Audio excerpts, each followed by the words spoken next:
Help. Thank you. Okay, our next subject is going to be the sale of Dominion voting systems. Now, we've done as much reporting as anybody, I think, on Dominion.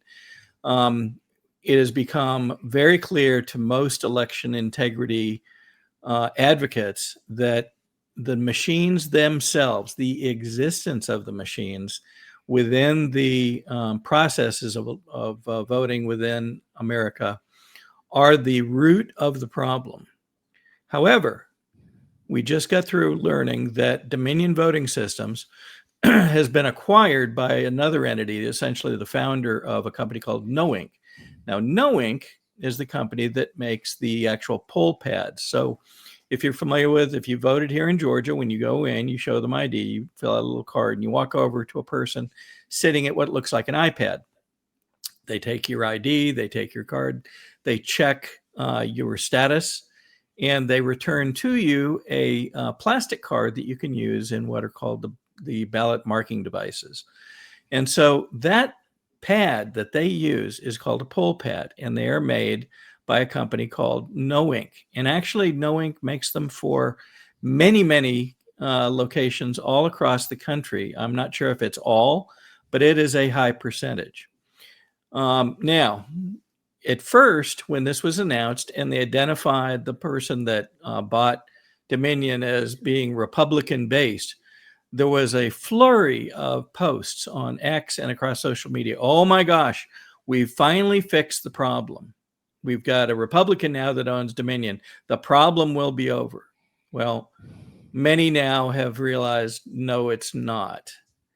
The fundamental mechanics of the voting system haven't changed a bit. You'll recall that Tulsi Gabbard in weeks past has reported that they found holes in the system. They found the ability to hack the voting systems and have an effect on the outcome of elections. They have yet to report fully what their findings are, but she's referred to the fact that they've got people, the best of the best, I think she called them, looking into this and finding what it may all mean. You So know, I just jump in there. I read Sure. I guess the description of that sale, and I found it very almost deceitful. He said something like, "We're going to focus on paper ballots, and we'll have the best election like electronic machinery ever." Mm-hmm. I'm like, well, what does that mean? You're going to focus on paper ballots, but we're still going to have the machines? Is that what you're saying? Yep. So I found that not entirely Yep. upfront. And unfortunately, there were some election integrity advocates that are pretty well known Mm-hmm. that came out, and while they might not have said, "Oh gosh, this is the solution," they kind of said, "Well, let's wait and see how this plays out." Well, waiting and seeing is not an effective answer in my mind. We That's don't have kind of time. that's kind of like, let's kick the can down the road, which we've Exactly. seen happen way too many times. So let's focus on a post by Kevin Moncla, a very well-known name here in Georgia and really across the country. And Kevin writes, considering that the owner of Knowink purchased Dominion, I thought we should point out Georgia election officials continue to knowingly conceal that the poll pads are all connected to the internet. Like the Secretary of State's General Counsel, Charlene McGowan, in her false testimony under oath to the bar trial of 3 attorneys, perjury, multiple instances, material at a bar trial. Okay. So we thought we'd explore this just a bit more, but we want to put a hard stick in the ground that this is not the solution that people believe it may be. And many people are very quickly now figuring out, wait a second, what really changed? Did they close any of the loopholes that allowed the systems to be hacked, as Tulsi Gabbard had exposed? Have they changed any of the materials that we're actually using? And how many counties in Georgia use the Knowink pads? Do we know? All of them. All of them. So here is testimony that Kevin is referring to. And the question posed was, were the poll pads for the November 2020 election connected to the internet in any way? And the answer, and this is during, this is in a legal transcript. The answer was no. Now, you may recall, Todd, and I recall that we were told by one of the very best in the country that, in fact, because these are poll pads and because they're based on an Apple iPad, they have, in fact, multiple mechanisms of communication. Some may have cellular. Most, if not all, have Wi-Fi. Some may have Bluetooth, but they have multiple mechanisms of communication. And it really just makes sense if you think about it. During early voting, someone can go in and they really can go to multiple different locations, not just their own home voting location, and they can place their vote. That's the way early voting works. How would the other precincts know to exclude this person in future days if they did not get an update, which could only happen electronically, that this person had already voted? Yep. Can't happen. They have to be communicating. The system has to communicate. And in fact, we're going to watch a video wherein folks from, and bear with me while I pull this up, wherein folks from one of the counties actually state on their television broadcast that no, it doesn't communicate. Let's watch this. In follow to that, there is absolutely no internet connectivity to scanners or BMDs. No, there is not. Is there internet connectivity to the poll pad? No, there is not.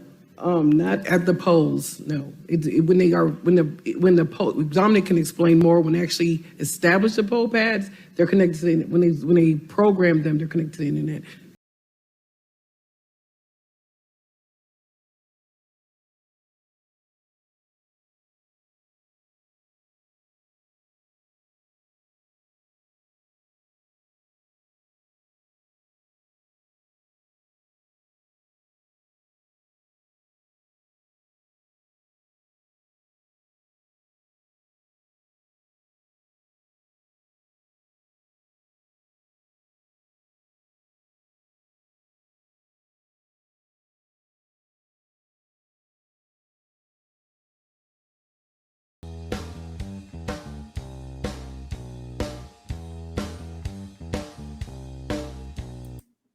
I just want to break in here and note they say, which is built into the Apple iPad.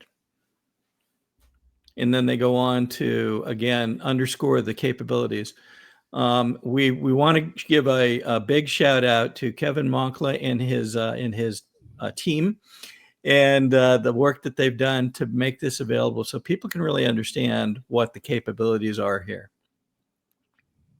The PollPads election software is web-based and requires connectivity. They have to be able to check voter status in real time to prevent voting at multiple locations. So,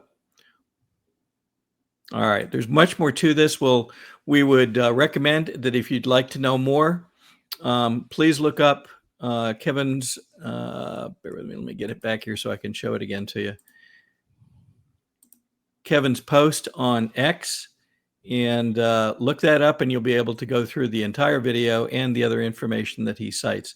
And once again, just super work, just the latest of a number of things that Kevin Moncla, Joe Rossi, and many others have worked on to bring forward so that people can understand what's really going on here. So that's the most important thing to remember here. This is not the end of, the voting problems. And others are backing that up too. So let's go to this. This is David Clements. And he writes, Knowink, now Liberty Vote, was just as subversive in undermining elections as Dominion. This is not good news. Jessica Palema and my wife broke the story on how terrible this company is quite some time ago. Spread the word before this psyop to rebrand gains any traction. And then Emerald Robinson 2 comes out and has some very pointed feedback. We won't go through this exactly, but she too says this is not what they're claiming it is. There's tie-ins here. There are tie-ins with people that we know now to be very likely, potentially on the nefarious side of the equation. And so we have to see this for what it really is, not what some would like us to believe it is. So, and there's an important, I guess, purpose for MAGA grassroots, free media, to bring these narratives out and to counter this false stuff. And this is the problem they have, is that we exist. So we have to continually be very vocal, whether it's the wars, whether it's this, whether it's the vaccines, all of it, and continue to confront the warped narratives. Well, we call on the listeners to play their part too. One of those things is to expand what you're hearing. If you have friends that don't know these things, help them learn, please. You can take them through it. If you want to have them view what we put out, go ahead and find us on Rumble or find us on X, and let them see and hear what we're bringing out. Refer them to those same posts, and do your part to spread the word so that people have accurate information, not just the narrative that's trying to be dropped down on them. Okay. There's a lot of normies out there. I met with a very senior, well-known household name guy in the vaccine fight this week, and we were talking about elections, and he said, well, they lost in the courts. And I said, no, they never lost on the merits. It was all on standing. And he was shocked. And this is 5 years later. Right. So they did a very good job. Yeah. If you recall, before we and others had the voice that we have now, they spread the word. Oh, they've lost 60 cases. There's no cases that have been taken forward. They didn't want to say, oh, and by the way, it's all on standing. And it may be by, potentially a captured court system in some cases. So definitely.